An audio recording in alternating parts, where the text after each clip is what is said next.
Waalaikumsalam warahmatullahi wabarakatuh. Noli dengan soalan semua wanita seorang wanita telah bersalin sebanyak 3 kali tetapi disebabkan kejahilannya dia tidak pernah mandi wiladah setiap kali bersalin. Dia hanya tahu mandi nifas, mandi junub dan mandi haid. Baru-baru ni dia dapat tahu tentang wajibnya mandi wiladah. Bagaimana ustaz ibadahnya selama ini? Bolehkah kita berniat mandi hadas besar untuk semua mandi wajib? Pertama, Puan Noli, pertama sekali kena faham betul-betul apa yang dimaksudkan dengan mandi wiladah. Mandi wiladah disebut oleh para ulama mazhab Syafi'i di dalam kitab-kitab mereka. Yang dimaksud dengan mandi wiladah iaitulah seseorang wanita. Para ulama Syafi'i ini mereka andaikan jika wanita yang bersalin tetapi tidak ada darah haid. Mereka andaikan, wallahu alam, setakat pengetahuan saya, tidak ada wanita ataupun ramai di kalangan ulama, ada di kalangan ulama yang menyebut tidak ada wanita yang lahir tanpa darah.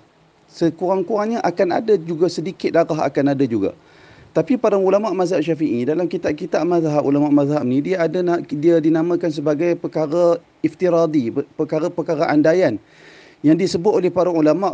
Kenapa mereka sebut? Kerana mereka berniat mempersiapkan persoalan, mempersiapkan jawapan bagi persoalan-persoalan yang mungkin berlaku sama ada di zaman mereka atau zaman selepas ketiadaan mereka. Itu tujuan. Perkara itu disebut sebagai perkara iftiradi, perkara andaian dan lantaran yang disebut oleh para ulama. Antara salah satu perkara iftiradi, lantaran atau andaian yang disebut oleh para ulama, iaitulah mereka membincangkan persoalan mungkin tak ada seseorang wanita yang melahirkan anak tanpa darah.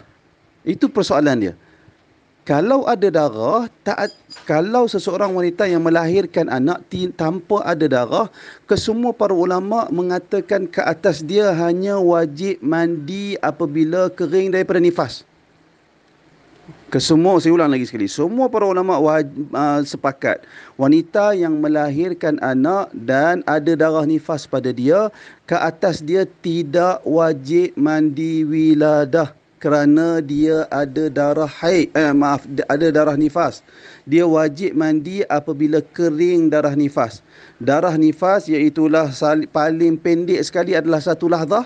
Maknanya asal keluar saja walaupun setengah jam sebagai contoh, maka itu dikira darah nifas. Asal keluar sahaja dia dikira darah nifas, maka bila dia berhenti wajib mandi dari kering dari darah nifas. Dan tempoh paling maksimum di sisi para ulama ada perbezaan pandangan. Ulama mazhab Syafi'i mengatakan 60 hari tempoh maksimum, manakala ghalib pada kebiasaannya 40 hari, manakala ulama mazhab Hambali berpandangan tempoh maksimumnya 40 hari. Lebih dari 60 hari, kalau darah berterusan keluar selepas 60 hari dari tarikh ataupun masa bersalin, maka darah yang keluar itu dikira sebagai darah istihadah di sisi ulama mazhab Syafi'i. Saya ulang lagi sekali, bila ada darah tidak ada mandi wiladah. Mandi wiladah dilontarkan, dicetuskan, diandaikan oleh ulama mazhab Syafi'i. Mereka merujuk kepada jika ada mana-mana wanita yang bersalin tidak ada darah nifas, maka pada ketika itu wajib dia mandi sekalipun tidak ada darah. Dan mandi itu dinamakan sebagai mandi wiladah, iaitulah mandi disebabkan melahirkan anak. Itu maksud perkataan para ulama mazhab Syafi'i. Dan saya tengok perkataan ulama mazhab Syafi'i itu telah disalah fahami oleh ramai orang, termasuk para ustaz, termasuk orang-orang agama. Lalu tersebarlah mesej yang memerintahkan orang perempuan yang bersalin sekalipun ada darah, wajib ke atas mereka mandi wiladah. Selepas kering darah haid, wajib pula ke atas mereka mandi nifas.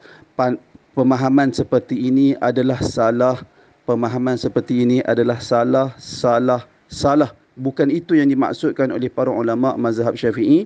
Wallahu a'lam.